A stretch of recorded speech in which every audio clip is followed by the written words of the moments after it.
Welcome back to This He's Taken, where I'm your host, Rob Miranda. Got a very improv 2 episode. This episode wasn't supposed to happen.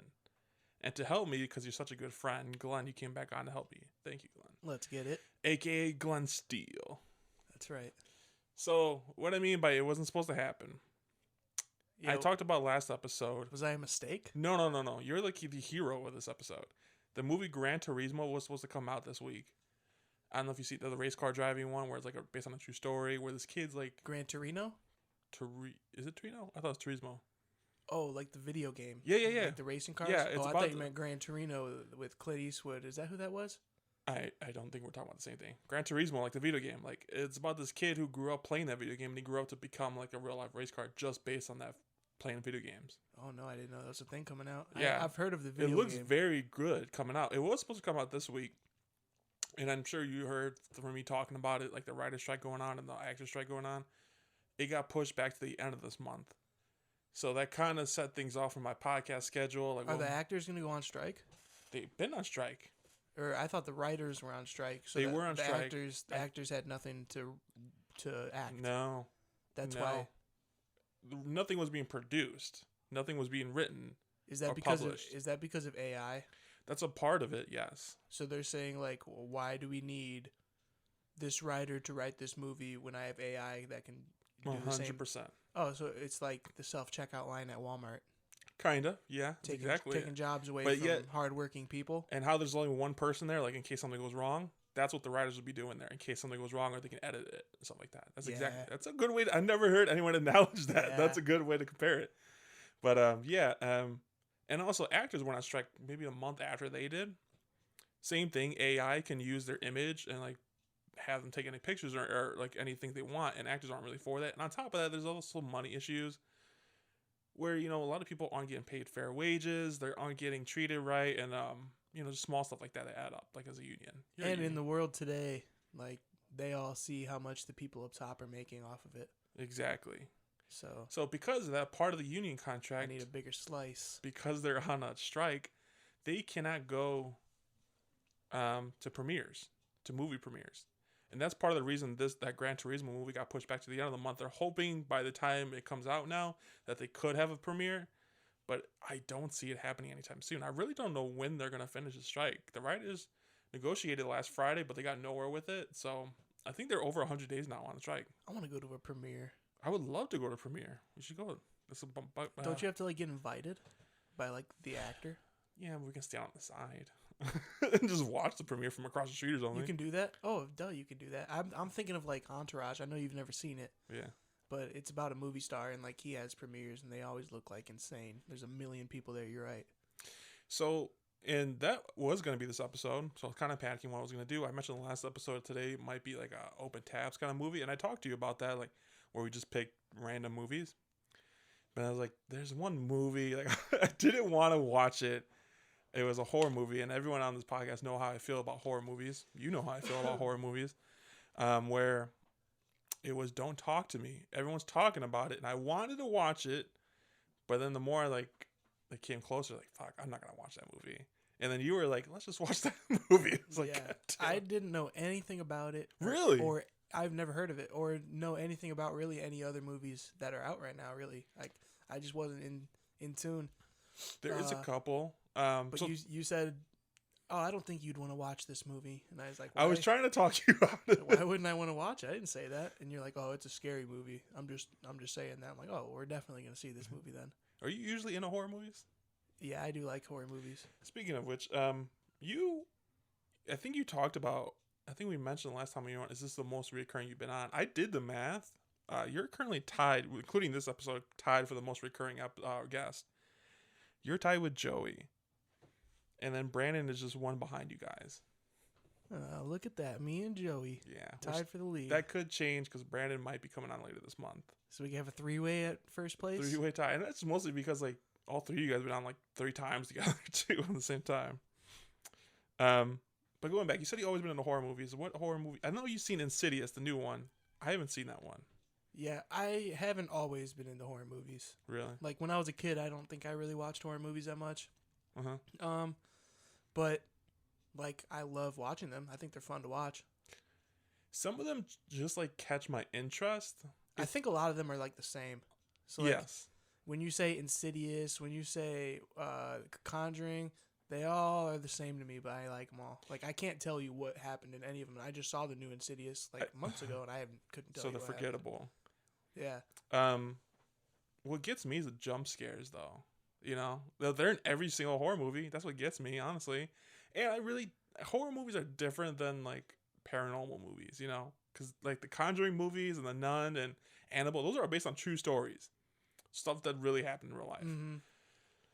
And then this one, it was like a fresh new take. It's like a brand new script. Talk to me. And then I remember when the trailer first came out, it looked very interesting. Like I thought, okay, I'm gonna go check it out.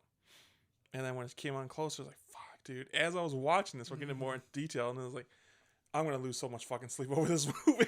I made sure I went to a showing where I got out where it was still daylight out. Oh my god. I'm pretty bad. And this movie, well, we'll talk about more about Talk to Me in a minute, but you also picked a throwback movie. And I can definitely tell this. You picked a movie you've never seen before. Throwback movie? Like a second movie we're going to talk about. Oh.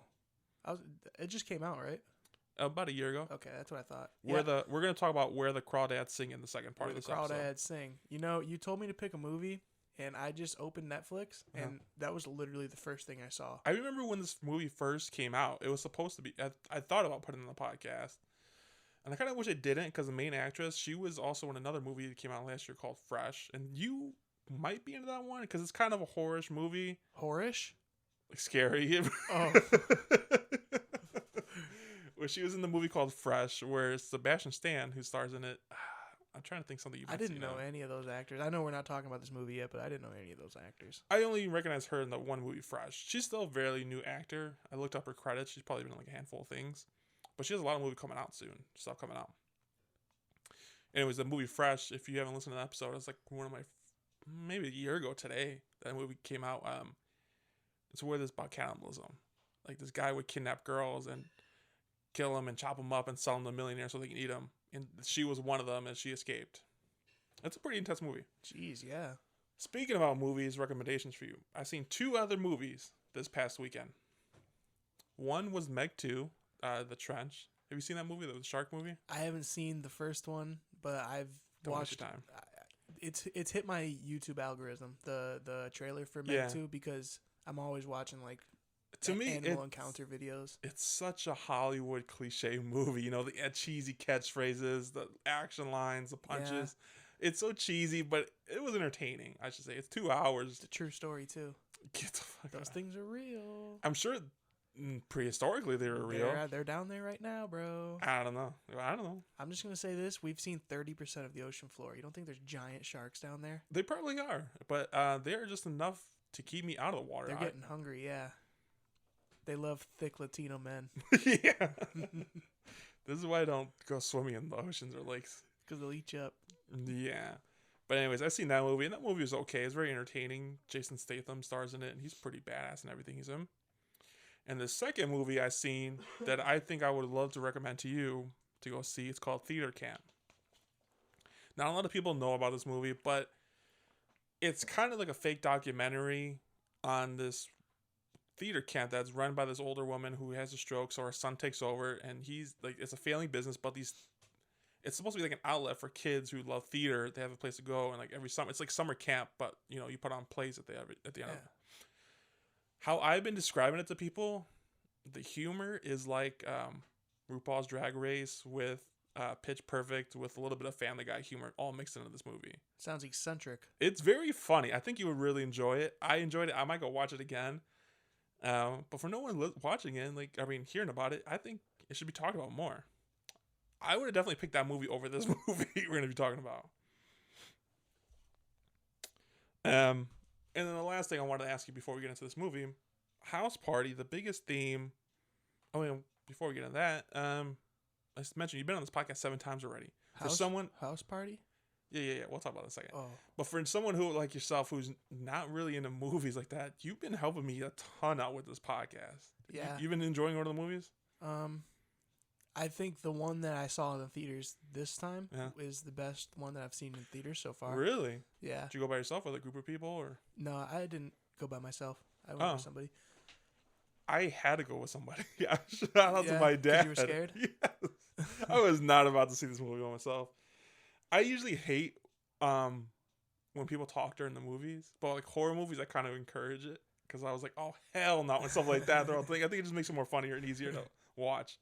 It takes away some of the scariness and like makes it more funny. Now, when I was talking about house party, there's kind of a couple house parties in this movie. Talk to me. Was that ever your phase? Were you ever that kind of guy to like go to a bunch of house parties? And if so, were you doing crazy shit like Oh this yeah, movie? that was me age 18 and 19 at a house party every weekend, similar to that. And like this movie reminded me a lot of Really? myself and my group of friends. Yeah, and I guess as we get into it, I'll Really? kind of connect the dots there. But yeah. All right. So, this movie just came out. It came out through a company called A24. You probably don't know them, but you definitely seen some of their work. They're popping up everywhere. They've been around for years, but now they're becoming more popular. With stuff like Everything Everywhere All at Once. Just a handful of great movies that are winning awards, so they're on more people's radars. I talked about it a couple episodes ago. Their movies are usually hit or miss for me. One, you can always guarantee they're a unique kind of story, but they're more known for like artsy, like hidden message behind them and stuff like that. It's not for everybody. Like The French Dispatch, is that them? I don't know if I've seen that one.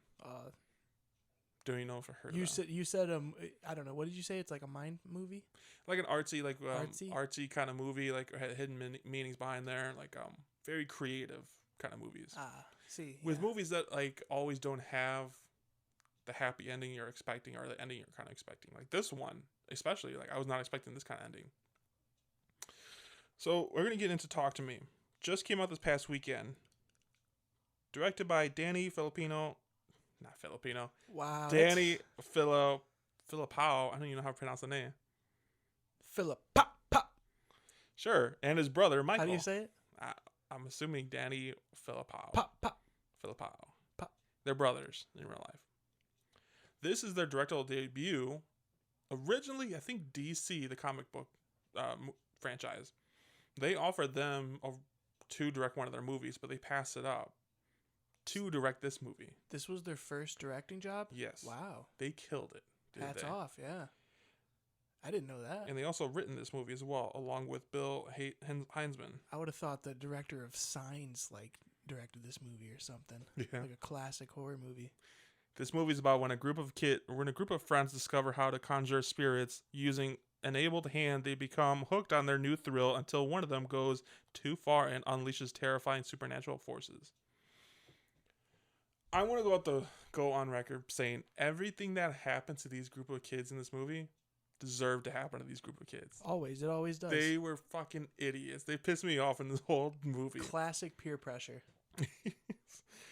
And this movie opens up very intense. Like, I don't know if you remember, like it opens up on a house party and this one kid was looking for his brother and his brother looked like he was drugged out, and he finds him and the guy just stabs his brother in the heart and then he stabs himself in the fucking face. That's how the movie starts. Yeah.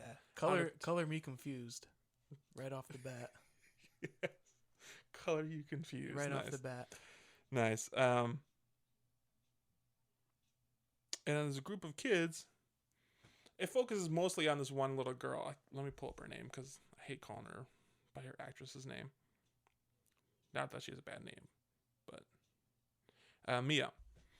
It mostly focuses on Mia's point of view. She just lost her mother, I think less than 2 years ago.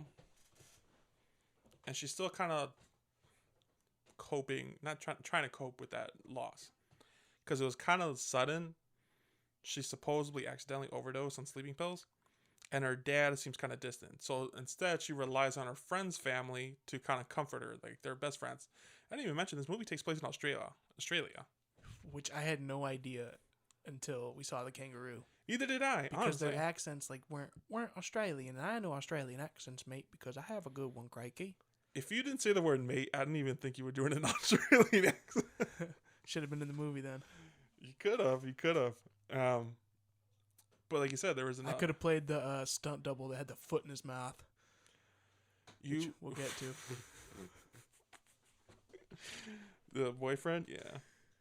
Anyways, so this Mia relies on her friend's family. Her friend, it's not Fiona. What's her name? I think it's Fiore. The girl's name? Phoebe. Phoebe and Riley. Was it really Phoebe? I don't know. I was just taking your word for it. No, I just made that up. Jade. It's Jade. There we go. Jade and Riley. Jade is her best friend, and Riley's the younger brother. They kind of like let her in as a part of her family. Her mom's really supportive of her, stuff like that too. And it just so happens to be the anniversary of your mother's death.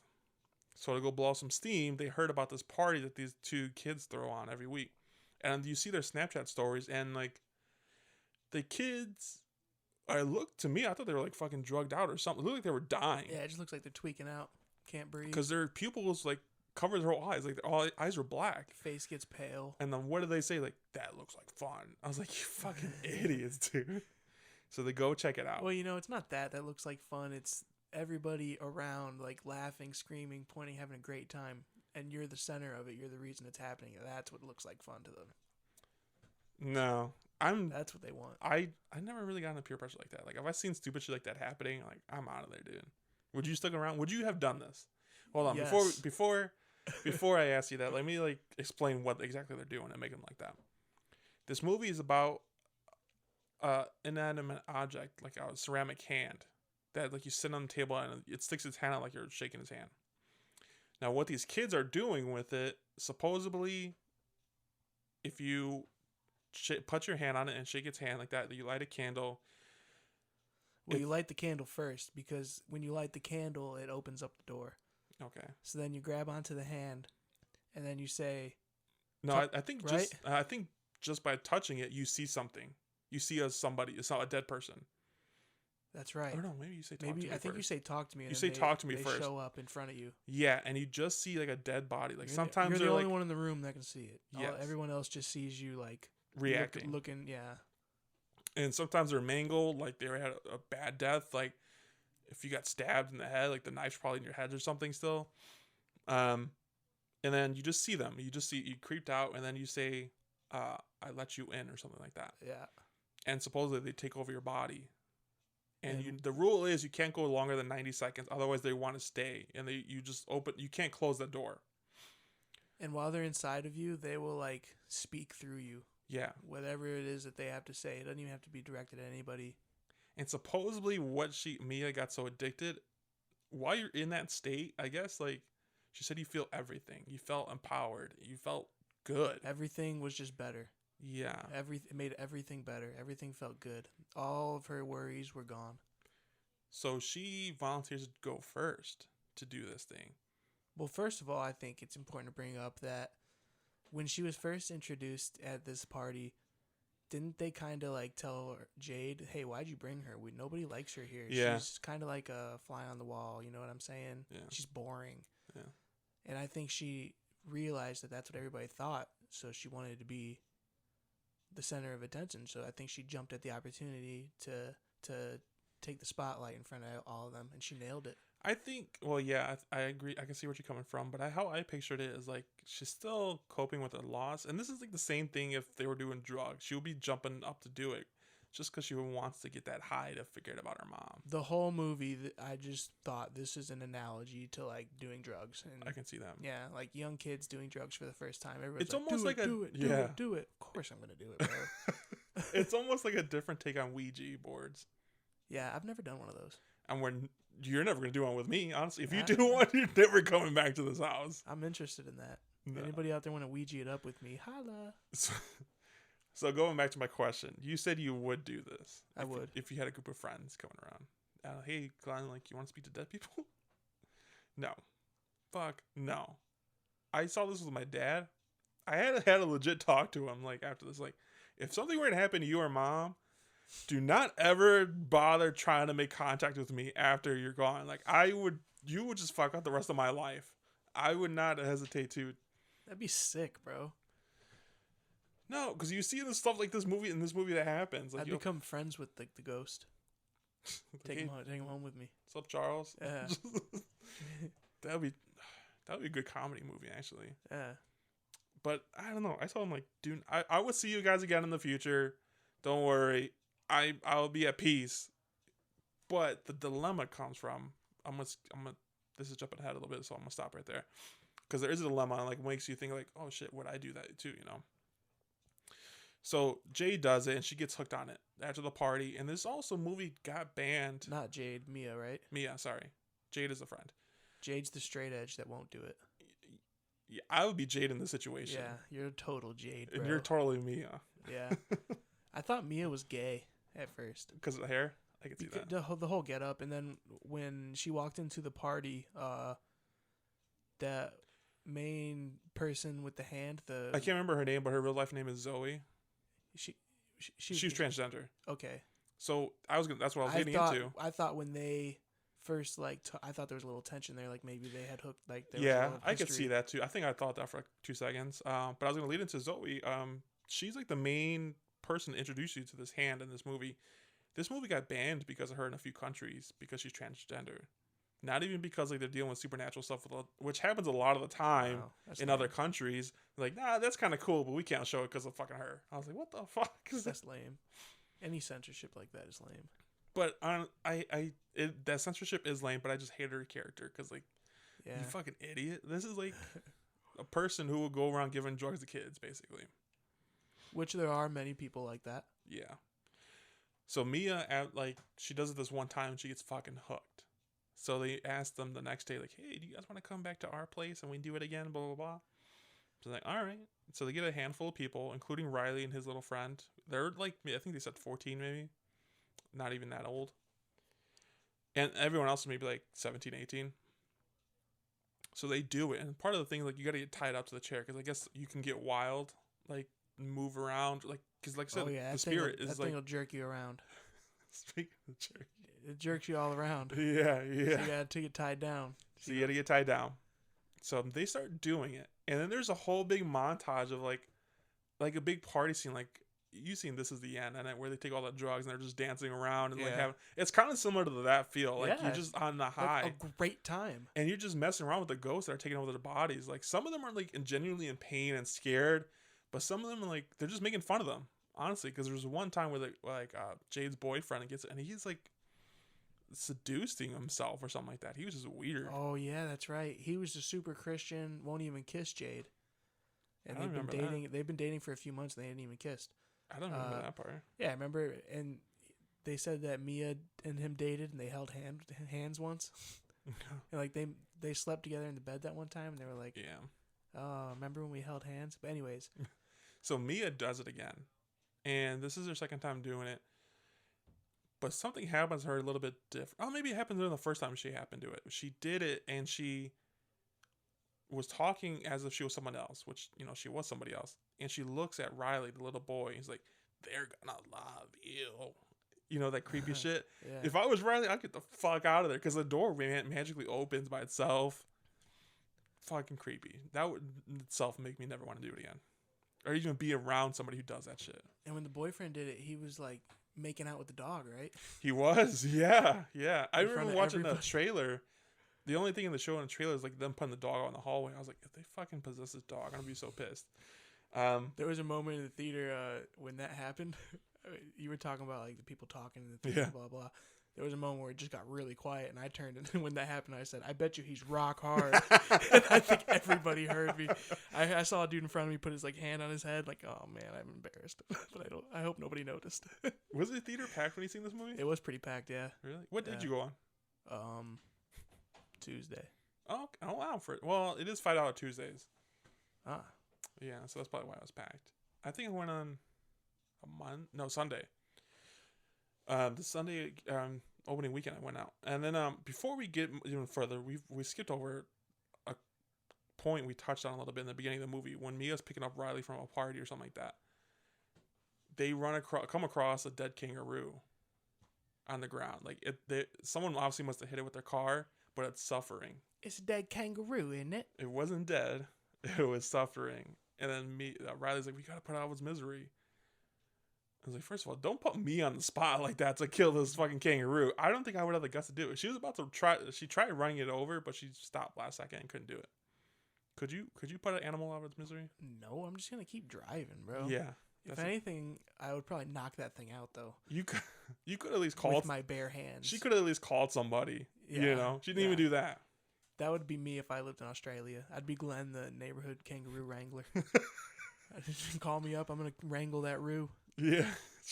I think I would beat up a kangaroo though, legit. And then that, I'm saying in a fist fight.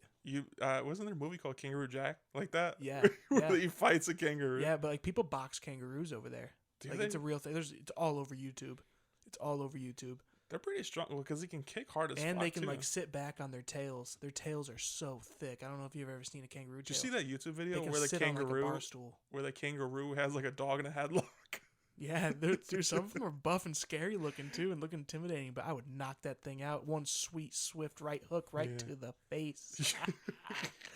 I think what threw me off the most about this movie, I didn't know it was in Australia before I seen it, like because like their car seats were on the wrong side. Mm-hmm. Yeah, I'd say the kangaroo gave it away. Well, at first I couldn't tell what the fuck it was. I was like, maybe it was a deformed deer or something. Like the way it was because it was dark. But like you said, no one had accents or nothing like that. I don't want to like turn this into the Rue podcast, but like, you seen those things pouches? Yeah. Where they keep their kids? Yeah. Dude, they're so big. And the inside? It's just a big place to keep your things and your kids. It's sick. Okay. Yeah. That'd be sweet to have one of those. Just carry like a blanket around if I get cold. Would you like keep some snacks in there? Yeah. Okay. That'd be pretty cool. You could just like wear a book bag or something though. Yeah. So, anyways, going back to fast forward, we're talking about they're at this party. They're all doing this shit now. Riley, or not her, Jade. Jade didn't want no part of this. She was like, "This is too real for me. I'm out of here. Let's just fucking leave the room." But before she goes, Riley wants to do it. She's the narc. There's always a narc. I'm telling you, I'm 100% Jade in this situation. Mm-hmm. I would kick you guys all out of my house. Honestly, never fucking come back. And you also find out the origins of the hand a little bit, how they get the hand. They say it was a hand of like a medium, a psychic who could communicate to the dead. And when she passed away, someone chopped off her hand, both her hands, and just plastered it. Yes. So like if you were to crack that ceramic open, a legit hand would be in there. Now they have one of the hands. You find out later how we get it, but I guess the other hand is just out there somewhere in the world. So Riley, who's 14, is like, I want to do it too, blah, blah, blah. Jay tells him no, but then she leaves. Mia was like, go ahead. I'm like, you fucking bitch. Like, you deserve everything that happened to you after this. It's just like drugs, man.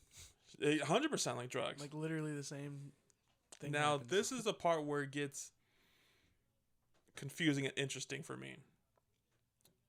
Riley does it, and she sees a dead body, and I think immediately he realizes it's Mia's mother, because he kind of looks at, and then he looks quick glance at Mia for a second, but then she's like, "I let you in," and he starts talking as Mia's mother, and how she can tell it's him, she calls her like me or something like that, or Ma. I was blown away by that. I didn't even think of that being a possibility of happening. I was like, wow, this is a good movie. I think they put that in the trailer, so that's probably why I didn't catch it.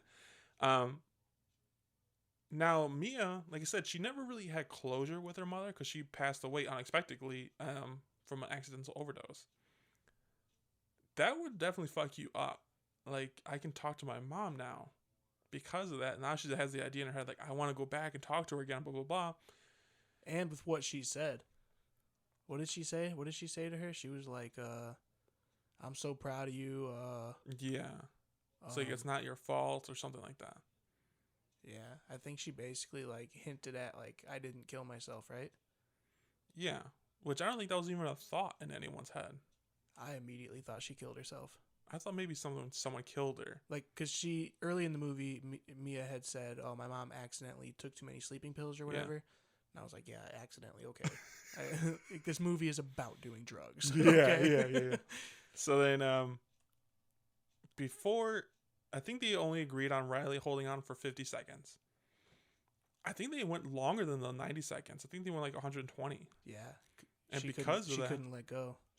Yeah. They were at 50 seconds, and then she was like, no, like, I'm not done talking to my mom yet. Yeah, and because of that, like, the gate was still left open, and something, I don't know if it was her mom who did that or something else took over his body, because he became possessed, and he was like legit hurting the fuck out of himself. He was banging his head against the wall. He was doing all crazy shit. He almost like killing himself. Yeah, he was trying to kill himself with what he had in front of him. Yeah. Scary as fuck. I even wrote down here my notes. What fucking great acting by these kids. Like, yeah, when they were possessed, like, because like part of the transition, like, they're suffocating and like. And the makeup people, when they showed him afterwards, he was all banged up after he tried to like bang his head on everything. I was like, I don't even want to see that shit, honestly. And he tried to pull his eyeball out. Oh my god, that was disgusting. Yeah, I thought he legit do it. They nailed that. And then so real. He was almost to do the last blow against like his head against the wall, and then Jade comes in and punches her hand between his head and that wall, and she breaks her hand. But then they blow out the candle. That was going to be a death blow, too. He was really cocking his head back. That was going to be a death blow. Yeah, fuck that scene. So, cops have obviously come. I don't know what they must have told the cops, because the cops didn't do shit about it. They tried to come up with a cover story, but I don't know what the cover story was. All you gotta say, like, he just I think they went told crazy. The cops exactly what happened, didn't they? No, because he would have took the hand then. You would think so, at least, right? Because I think the cops kind of knew some weird stuff was going on. I mean, that kid stabbed himself. Yeah. I don't know. But no one was charged, obviously. Yeah, I don't know. No one was charged. And the mother obviously blames Mia, which Jade blamed Mia. I would fucking blame Mia. I was like, you fucking bitch. I told him no. So then anyways, Jade takes the hand. Jade, I don't know. I don't remember how she gets the hand, but she has the hand in her book bag. It was handed off at like the train station. Remember? No. She had it before then. I think she did, because she does it again. Nah, because they were gonna they wanted to go back into there with Riley to do it again. Oh yeah. So they no. That was like, you're skipping ahead a little bit. So anyways, Jade goes to goes home to clean up a little bit, but she goes to the hospital to check up on Riley. I was like, this dumb bitch didn't even change clothes. She's still covered in blood completely when she's at the hospital. What the? It's like, you were at your house. You could have changed the shirt. Anyways. So this is where they meet up with the two kids who had the hand in the first place, and he's like, "What if we didn't close it, right?" But like this, apparently something like this happened before, and this ties into the very beginning with that kid who killed himself and stabbed his brother. Apparently he had it, and I guess there was some stuff that we skipped over. That Mia was still seeing like creepy her mother and reflections and stuff like that, and experiencing some other creepy stuff. Going back into it, they meet up with the people again. Obviously, Jade is still pissed off at her, so they kind of discuss with her.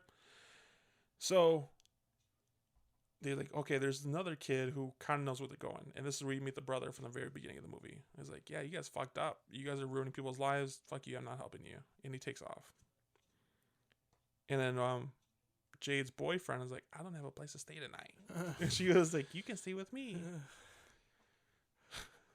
So then they stay together. I was like, who the fuck is your dad? Like, with this guy staying over? Because they sleep in the same bedroom, too. Like, in the same bed. Maybe he's an overnight trucker. Could be. You don't really hear too much from the dad before this point.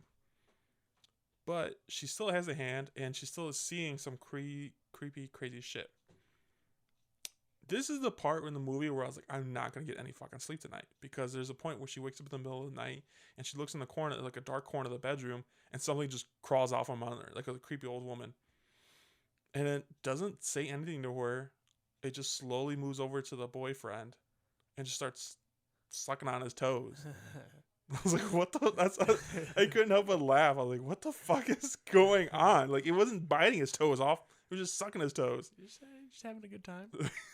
So then the guy starts waking up, and then it turns out it was Mia, the one who had her fucking toes in his mouth. And he's like, that wasn't me, it was a ghost. I was like, yeah, sure, okay, like, I'm gonna fucking believe that. And again, he was probably rock hard.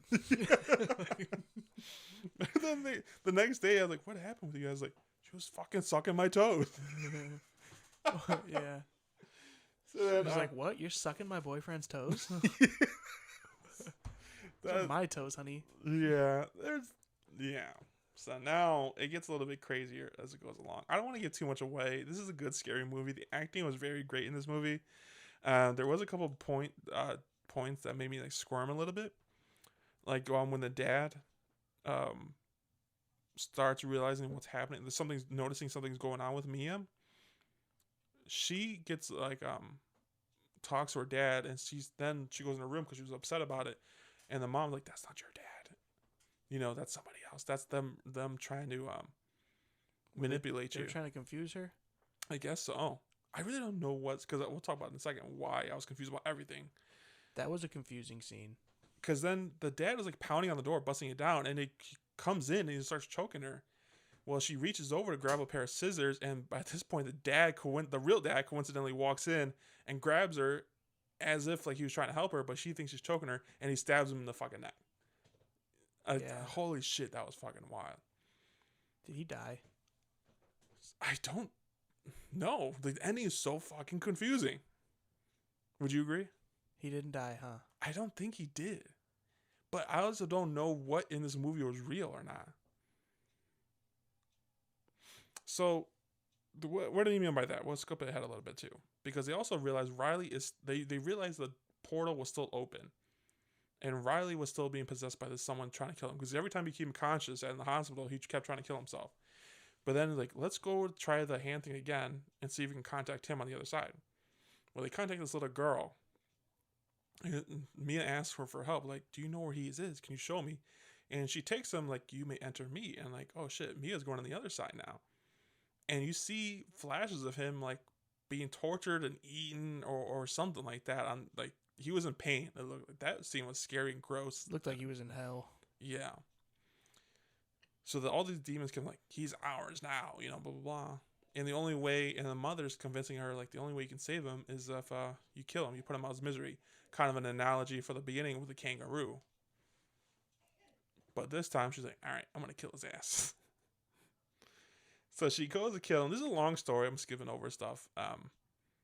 She takes him out of the hospital bed, and she puts him in a wheelchair. How she got past the whole entire staff is beyond me. Because he's hooked up to a bunch of machines. And she's going to throw his ass on the freeway. She gets cold feet, as I would do. And I guess she threw herself in the freeway. Did she? Exactly. Because then she gets up walking around. And then she starts, like, seeing stuff. I think she's, like, walking down a hallway now. And, like, it's in the hospital hallway now. She sees Riley completely fine. The family's leaving. She sees her dad walking down the hallway.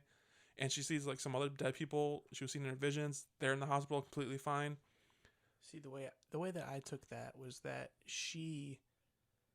whether she threw herself out there and sacrificed herself, or she was trying to push Riley and for whatever reason ended up falling herself, I think she got hit by a car and died. And that scene was her. I think once that she died, I don't think the demons or whatever, they just wanted a body. They got one. So then they just, like, completely left Riley, and he was, like, immediately, like, cured of all that. And that's why you saw him walking out. Because then, remember, you see the... So do you think that scene where he got better and he's that's in the future then? I think that's directly after what happened, yeah, real time. Okay. Like, I think, like... That makes more sense, because I was like, is this happening right now? I think once Mia died, Riley, like... was free? Immediately was freed and, like, back to normal. Had 2 eyes. Could see really good. But then I was like, that's just confusing. Like, because then I thought, like, maybe he wasn't really possessed then or something like that. Because right after that, she sees a hand. Yeah. And she grabs onto the hand, and she's the dead person. That was crazy. I love that fucking ending. She's the dead person at the party that they're all doing. Yeah. I really, really love that ending. I kind of predicted that was going to happen, but I loved how they pulled it off. Like, you see her, she's in a completely dark area, and then you see, like, a very dim light, and she walks close to it, and it's a candle, and you see someone's hand sticking out. She touches it, and then she's, like, transported to wherever this party's at with a bunch of Mexicans there. Yeah. So I was confused about it, like, because instead of walking out of the theater talking about all the scary shit that happened, me and my dad were like, what was even real in this movie? Like, if it looked like the boy and the mom and sister were completely fine, weren't unfazed about it. The dad, like, was stabbed in the neck he seemed to be completely fine about it. You know, the person who was in the other hospital bedroom was thought to be dead. We'll go back to the beginning of the movie. The brother was stabbed right in the chest, and he was fine. So I don't know. You're just so fucking confused. Like, on the fuck was real. I think they just want a body. If they get a body, yeah. And that's what what I mean by A24 is like unpredictable endings, like creative endings. Like nothing's gonna have a satisfying ending. Nothing's gonna be like very happy ending. For this being their first direct job, I mean, I thought this was M. Night Shyamalan. To be honest with you, that's a great way to put it. They already announced a sequel to this movie. What's it called? Probably Talk to Me Too or something. Talk to me again. Yeah, Talk to Me Again. Yeah, I let you in. Because like there is. Well, we never see where Mia's hand went, like the one she used. The last we've seen, I think it was in her house, and her dad found it. Or no, she brought it to the hospital. I don't know what happened to it, but we don't know where it's at. She was supposed to destroy it, like the kid said, but she didn't. So we could see that hand again. Or they also said the other hand is out there floating in the world somewhere. So that's probably where the Mexicans came in. Would you have put your penis in that? No, what the fuck? Where would you have seen like 52? Could have been crazy, man. Well, that's for the other podcast. So, anyways, would you go see the sequel to this movie? Absolutely. Were you very surprised and shocked? I will see the sequel. And you said you went in there not knowing anything about this movie. Didn't know a thing. Did you think it was terrifying or scary? It had its moments. I didn't like the scene where he pulled his eyeball out. I thought that was disgusting. It was disgusting. And it's only going to get more gruesome from here in the sequel, I feel like. They're going to try to up it, you know? Good, I hope they do. I thought it was very terrifying, and I thought I was going to lose sleep over it. But the ending, it just left me so fucking confused that it just undid everything for me, I felt like. You know, like, I wasn't stuck thinking about, like, oh, shit, it's going to come out at me tonight. But I was like, what the fuck was real then, you know? I thought it was really good. It was very good. 8.4 good. Probably gave it a 7 out of 10. And I don't even like horror movies either. There is a movie, I don't know if you've seen the trailer for this movie, but The Exorcist 2 is coming out. Nah, I don't think I've seen The Exorcist. Maybe it's not. Maybe it's just like a reboot or something like that. But The Exorcist is coming out. And I was watching the trailer in the theater for this movie. I was like, that movie looks fucking scary. I'm not gonna watch that. And then it's like, it's The Exorcist. Like, fuck, I had to watch it. Someone asked me to come on the podcast for that because I wasn't planning on doing that either. When's that one out? Next month, mid-next month. I'll be seeing that. That seems right up my alley. Maybe it's October. Is that like people are possessed by a demon and the priest comes in and does the thing? It's a little bit different. That one, it looks like two little girls are going to school, but they never come home. Surveillance camera showing them leaving, and then they randomly just come to the door, like after a couple days from being gone, or maybe a month. They're fine. Yes. And they go to the hospital, get checked out, and then some weird shit starts happening between them. And I think, to me, it looks like these two hate each other for some reason, and then they just start being fucking possessed and scary. And yeah, it looks intense. I'm in. Mark me down for one ticket. And one bucket of buttery, delicious popcorn. I'm not. You know what? I don't know why I've been like really into caramel popcorn lately. Because it smacks. That's why it's delicious. Yeah. Nice sweet treat. I like a little butter, a little salt, a little like some like strawberry lemonade maybe by my side. I usually get high C orange drink. Okay. That's my go-to. It's like I'm not really a big soda fan there. I get the little Minute Maid.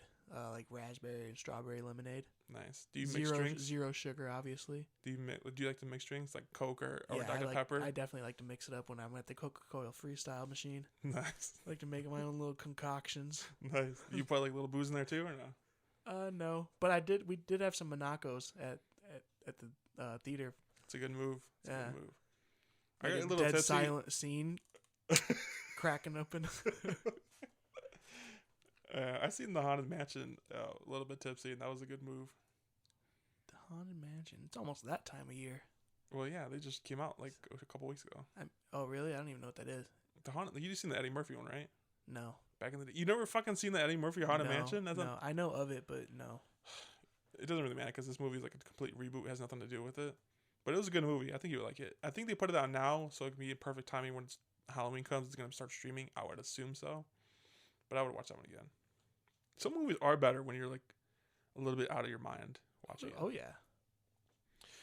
So we're gonna go transition from a theater movie to go to Netflix. Like I said, you never seen this movie. You said you just clicked on Netflix and it was one of the first ones you've seen. The first one on the screen. We're gonna be talking about Where the Crawdads Sing. Where the Crawdads Sing. Crawdads. I say Crawfords. Crawdads Sing. I don't know what a Crawford is. Yeah. So I was, like I said, I wanted to watch this. This was supposed to be in the podcast last year, but it just didn't work out. This movie was directed by Olivia Newman, based on a novel by Delia Owens, and screenplay was Lucy Abar. I hate saying names. So yeah, you're bad at it. This movie is about a woman who raised herself in the marshes of the Deep South, becomes suspect in the murder of a man whom she was once involved with. Just like the first movie, this movie opens up on a dead person. And this one, like, the cops come and investigate it. There's no tracks, nothing like that. And they look up. He's fallen off. I forgot what the building was, but it was like a bird watch or something like that. A hunting deck. Some type of observatory. Yeah. He out on the banks. And like one of the floor pieces was missing, so obviously it looked like he just fell. And you assume it's an accident. But the cops are like, this is the South. We got nothing better to do. We got to blame somebody. And this also takes place like in the 50s and 60s too, I forgot to mention. I think like late 60s.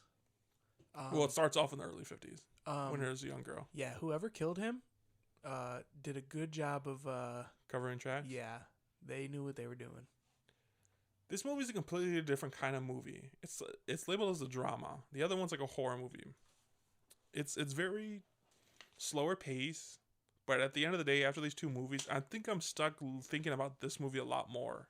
Mm-hmm. It was a good movie. I enjoy movies like this, but it was kind of a cliche in a lot of parts. Like, I feel like I've seen something like this before. And like I said, the main actress, let me pull up her name, because I love her. I'm excited to follow her and her acting journey. Daisy Edgar Jones. She was the main, the older one. She was the Marsh girl? Yes.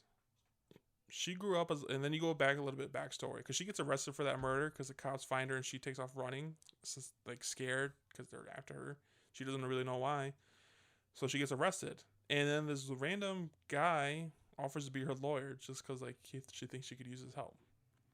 And this whole movie is like a story she's telling him about her life story. So it goes back to when she was a little girl. She grew up in the South, in such an Outer Banks, like, where you need a fucking boat to get anywhere in this town. Yeah, I know I bring this up a lot, but like the Murdaugh murders, you know what I'm talking about? Yeah. Out there, this is like where they live, where they have oyster bakes and everybody just goes on a boat. Could you live like that? I have no idea. I like to I feel like there'd be a lot of mosquitoes and bugs. I like to think of myself as like not an ocean guy. So a lot of gators probably too. Probably not. Well, I'm not afraid of the gators. I'll take a gator down. Same with the kangaroo. They can get the right hook the same way. So she, like I said, it goes back in time when she was maybe like less than 10 years old. She's living at home with her dad, her mother, Papa, and I think 2 or 3 brothers, maybe 2 sisters. There's a whole big gang of them. Well, one day, because the father's an abusive drunk asshole who beats them, the mom and the kids and everybody. The mom has enough of this shit. He's like, I'm taking off. I don't give a fuck if I have 5 kids. I'm leaving them too. So she takes off. Well, instead of realizing his mistakes and try to be nicer, he just puts the fucking hits on the next kid down the line. And eventually all of them leave, except for this last one, Kaya. Kaya, she never could bring herself to leave. She was like, what, 10 years old at that time? Yes. And even, because the older siblings are maybe like 17, 18, leaving them behind, like, how could you leave knowing they're going to just beat your siblings too? You know? It's kind of fucked up in multiple levels. I mean, fuck the dad for hitting them too. Fuck her. Fuck him. But I hate people like that. Yeah. Kaya decided to stay because, like, one, she couldn't bring herself to leave her dad. She was a nice, kind person. But she also doesn't have the knowledge. She doesn't know how to read or anything like that because her dad never, like, let her go to school and stuff like that, or let her take care of her. She was walking around dirty. She's just a swamp girl. Yeah. And the whole town, like, starts rumors about her, like, she's disgusting and she's like a third eye and shit like that. Yeah. They said, like, she smells. Like she probably did. They called her like marsh trash and like stuff like that. Yeah. So she's like an outsider. She was like shunned from the whole town. Well, growing up, then there's this other kid who's like, well, before I get to that part, she grows up by herself because the dad ends up passing away. So because of that, she has no one to take care of her. She has to fend for herself. She grew up on grits. I think that's the only thing she learned how to make. Kind of relatable to what's her name from the Hunger Games. Jennifer Lawrence's character. Yeah. How so? And just in the fact that she had to like fend for herself and stuff. And, yeah, like, but they're forced to fight against each other though. Yeah, but separate that. Just like the fact that she's like got to go get her own stuff. And like, you know. I guess. But even if she was not thrown in the Hunger Games, she still had a sister and a mother to take care of her. Yeah, but she had to go get the food for them and stuff. This is, I don't know. It's just because it's the same time period. Maybe. I've also never seen that movie. So yeah, you don't know what the fuck you're talking about. I don't know if I'm making sense here. No, you're not. So anyways, she offends herself. She's like shucks up with a deal with a local gas station person, clerk, by like trading. I forgot what she digs up to sell them. Do you remember? Like a oyster shell or something like that. Something like that. So I was like, all right, I'll make you a deal. I think she likes mussels. Mussels? Yeah, mussels. Okay. I think she would catch mussels and then sell them to her. Yeah, that's exactly what he would sell them, and that's how she would like survive. Like, she would buy grits. That's what she lived on for like almost her whole life. Never known how to read. Like, she was just learning how to, because she had no one. Well, then this other guy came along. Not Chase. Tate. His name was Tate. Yeah. What? What's up? What's wrong with Tate? You don't like that name? No. That's a Southern boy name right there, buddy. Tate? Tate was a neighboring boy who was nice to her. Tate. He decided to like help her teach her how to learn. And just become friends with her, like help take care of her. Like if she needed anything, he was always the go-to person. And because of that, you know, all the time they're spending together, they catch feelings for one another. And they're about 16, 17, maybe around this time. This chick, I think it's a term of like 2 years. Not only does she learn how to read, she becomes like a fucking marine biologist by the end of this movie. Like she fucking learned like she's the one. Super fucking quick. Yeah. She's a very good artist. She draws a lot, and she loves studying like these different creatures she finds in the swamp. And Tate sees her potential. Like, hey, why don't you like try going to school or publishing your work or something like that? He's like, that's not who I am. I just want to live here. All right, well, it's time for Tate to go to college. And he's like, we can make this long distance thing work. I'll come back for you on the 4th of July. His ass never comes back home. Mm-hmm. And it was heartbreaking. She was sat by the beach the whole fucking night, and she was heartbroken he never came back. She doesn't see him again for 5 fucking years. He finishes college and everything like that. In the meantime, she like goes back to like hiding herself. She has trust issues. And in comes his boy Chase. Chase, we've seen him because he was the dead person in the beginning of the body. So automatically we know something's gonna happen with this guy. He goes, I was like, hey, like you seem pretty. Like, you want to go on a date? And she's like, okay. Mm-hmm. So they go, and he's very fast forward. I was like, yeah, he was like former football player type, like this is a douchebag, like popular guy. Yeah. So he's very fast forward. He's like, I'm gonna marry you one day. Blah blah blah. She's like, this is like our first date, dude. What the fuck are you talking about? He's aggressive. I think he ends up taking her virginity, and it was just a terrible experience for her. I think he tried to like aggressively come on to her one time, and like she kind of like stopped him, right? She did the first time. And then he was like, "Okay, I'll never do that again." Blah blah. And not only that, I was on the beach too. Yeah, he tried doing that. I never do that again. He's like, "Oh, let's go back to your place," and he just like invites himself inside. He's looking throughout their whole house, like, "This is how you live." Blah blah blah. I was like, "What a fucking asshole, dude!" Yeah, he sucked. And he kind of like forces him, and that's why he ended up dead. Yeah. And it reminds me, like, she probably just sees like the same thing she saw in her dad. Like, I can fix some kind of thing, you know? Maybe. So I don't know. Was she trying to fix her dad? I don't. Well, she stuck around because she couldn't really. I think she just loved the marsh, bro. Honestly. I don't think she was leaving that marsh. And she's also running into other problems too, like, because as time goes along, people want to buy land and invest, and she was like, "Oh fuck, I don't know if I own my land." And turns out she technically does, but she owes taxes on it, like $800, which now is probably like close to $8,000 probably. Yeah. So she's working hard. So she's like, "All right, I got to start publishing my artwork." And she becomes a success like pretty fucking quick. She has books that she's publishing. She's making money now. She's living pretty decent for someone who never went to school. And she's happy at this point. Yeah, especially someone who couldn't read until they were like 12. No, How I old would was definitely she? see like 16 maybe. 16, really? Yeah. Wow. She was definitely a teenager. So then, guess who comes back to the fucking town? Was Tate. After 5 fucking years, like, "I'm so sorry, I never should have done that, blah, blah, blah." I was like, "You fucking asshole." Like, 5 years, like, and she, like, was, like, she was angry, which you can't blame her. Man. I don't know. He did go away to college. And his reasoning that he decided to leave her and, like, never talk to her again, like, and like you said, she loved the town she was in. The marsh. She was the swamp. And he said, like, "I don't think you could have ever left." And that's the type of life he wanted. Like, he didn't want to stay there, which is kind of stupid because what does he do at the end? He fucking stays there his whole life. Yeah. I was like, "You fucking idiot." What? I don't know. No, they found love. After, like, abandoning her, he's He lucky. went to college. He was lucky. 18. He could have came back when he said it. He said he And, like, it's not like today where you can keep up. Somebody can go to college and you can keep up with them by checking Facebook. But he said he was going to come back in, like, 2 weeks. And she Like, waited up on the whole beach from the no. entire day.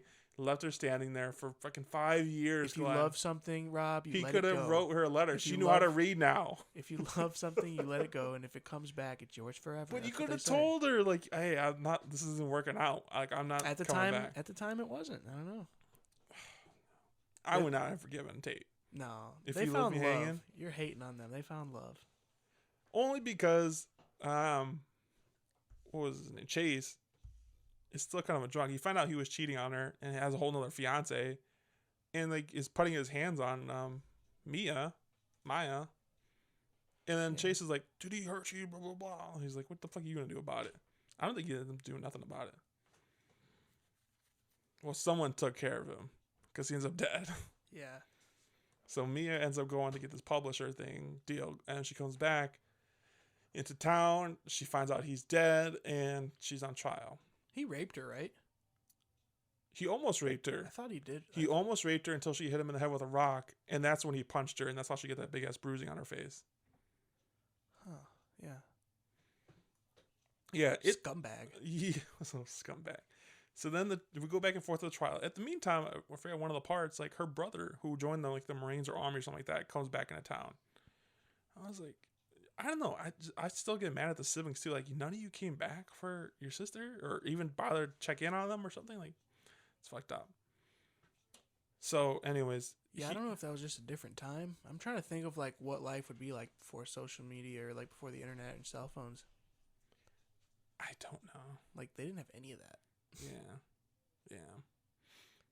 So, anyways, the trial comes to the end, and she's found not guilty. Because if she was found guilty, they were going to kill her. Yep. That was a death penalty. Yep. That's a fucking scary-ass trial you're on. And back then, they were just looking for an excuse. They really wanted to kill this girl for no reason. She was the swamp girl. Yeah. She was just sitting there so quiet and innocent. Like, he felt so bad. But she's found not guilty because, like, there's the evidence they were just making up a lot of evidence. Like, there was no evidence of anything. Yeah. And then, she goes back home and she lives with Tate, and they grow old together because he fast forwarded to her old age, where she eventually passes away. Tate goes through her belongings and finds, like, some evidence. Is like, I think she did kill Chase. Yeah, it was like a couple letters, right? It wasn't letters. Like, one of the pieces of evidence, like, he had a necklace that she gave him. Like, it was like a shell. That was the necklace that they said he was wearing the night that he was killed. And then it was gone Yeah. when they found him. And Tate finds a necklace in a journal after she passed away, knowing this bitch killed her and took it to her grave. I think in the journal on the page it said I killed him. I think it said she killed him without coming out and saying. I think it implies it. Yeah, like hey, I might be gone now. Just to let you know, I did kill that guy. That's basically what happened. If you were her spouse, yeah. For the record, it was me. yeah, I assume O.J. Simpson has those. yeah. You think it's gonna come out when he's gone? Yeah, I assume it's a similar thing. Oh god, like it's gonna be the other glove or something. Yeah. So then, I don't know. How would you feel if you find out your spouse killed someone like 30, 40 years ago? I'd be like, badass. And you kept it quiet for that long? That's tight. Yeah, That's I mean, tight. it was justified because, like I said, the guy was an asshole. She's a G. The Swamp Girl. She was. I'm a big pretty fan badass. of her. I liked this movie a lot. The ending was tight, dude. I looked up I didn't know it was a book. I looked up like the book and like I think it read, said based on our story. Too. yeah, I like read through the Spark Notes. It seems like an awesome book. Like legit. And I don't even read. And like I'm not gonna say I would read it, but like I could see myself reading it. It seems like a good book. It was a great movie. Yeah, great movie for Netflix. It was. I'm glad. I think it was fate because I did just pick the first movie I saw. Well, this movie, like, has a movie at the end, like, recommended to watch. I added like 6 movies to my recommended my list after the recommendations. I'm a big fan of the lead in this movie. Directing style, it was okay. It was kind of cliche, like I said, going back from the courtroom scene to the story. It's like I've seen that 100 times before, but it was an enjoyable watch. I was also attracted to this movie because I used to have a pet crawdad myself. Yeah, Contavious. They mentioned crawdads like twice in this whole fucking movie. He was like sick.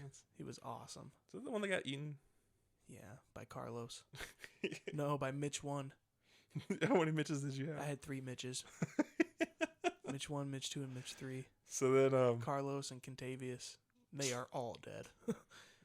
do you have the fish tank still in your room? Yeah, there's like 4 little fish that like I just want to die because like I'm tired of just like. Do you not feed them? I do, but like I need to stop because they just even if I stop, they just don't die. These fish are hardy. They've been there for years, bro.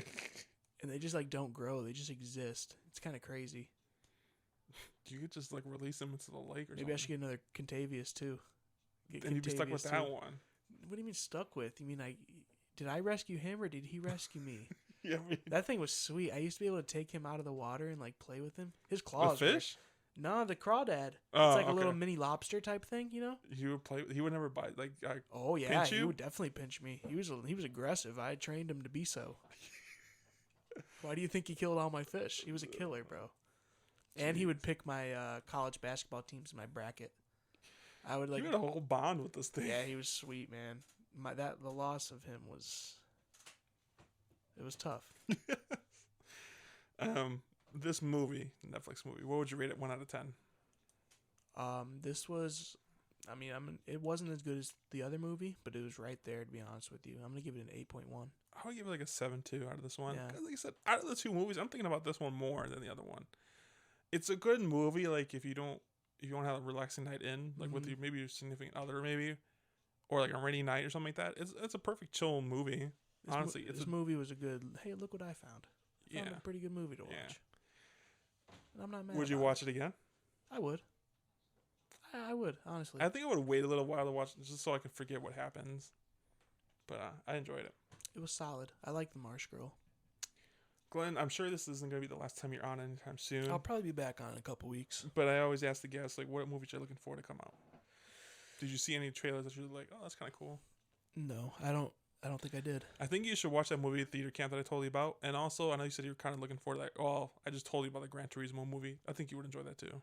What other movies are coming out? Anything fun? Willy Wonka. Just got a trailer that got released a little bit ago. With Timothée Chalamet. Dune 2. There's that brand new might be coming on for that Will Ferrell, Jamie Foxx movie with the dogs. I forget what it's called. But they're voicing dogs. Oh, it's a good funny comedy. Okay. You might be into that one. I would be into it. We mentioned The Exorcist. Yeah. There's a lot of Halloween movies coming out with it. Not Halloween, horror movies coming out with the next few weeks. Nice. I'm really gonna be torturing myself with this podcast because I fucking do not like. Next one I see will be Exorcist. I will be there for that. I might have you come with me and watch it honestly, because I'm not gonna watch it alone. As long as the caramel corn's on you. Yeah, The Nun 2 is coming out soon. That looks pretty good. Is that The Conjuring? It's the Conjuring universe because all those movies are based on real events. like The Conjuring, Annabelle, The Nuns. Meg 2. Yeah, sure. Sure. One last question before you get off. What movie have you seen so far that just stood out to you this We're gonna get this off? year? Are we gonna get off? No. You gotta watch what you say around me, Rob. What movie stuck with you the most in this year so far? Probably this one. Just because it's the most recent. What was it called again? That one. The one I can't remember the name to. Talk to Me. Talk to Me. All right. I enjoyed it. They just announced the sequel. It was the best movie that I've seen in theaters this year. We've seen a couple movies together, haven't we? In movies. This was the best one I've seen. I can't even remember what other ones you've seen with me. I saw Insidious for this. I saw. Not for this. You just seen that. Oh. Because I didn't do Insidious. I saw. See, I don't even know, man. Yeah. I have no idea. It was a good movie. It surprised me how much I liked it. It surprised me how much I wasn't scared of it, but I was pretty terrified watching it. And next week, I could be mistaken, but I think it's the new Blue Beetle movie, the new superhero movie. It's a Mexican superhero, so you might like that. Oh. George Lopez is in there. He's the superhero? He's the uncle. Oh. He's the uncle. Going, orderly. All right. Thank you, Glenn, for coming on. Thank you for saving my ass. Because I said I didn't have anyone for this episode. You stepped up. You helped me out. Yeah, thank you. So you really wouldn't have put your penis in that hand? No, but thank you for everyone listening. Stay tuned to the TikTok and Instagram. Thank you. And stay tuned next week where I'll be saving you a seat.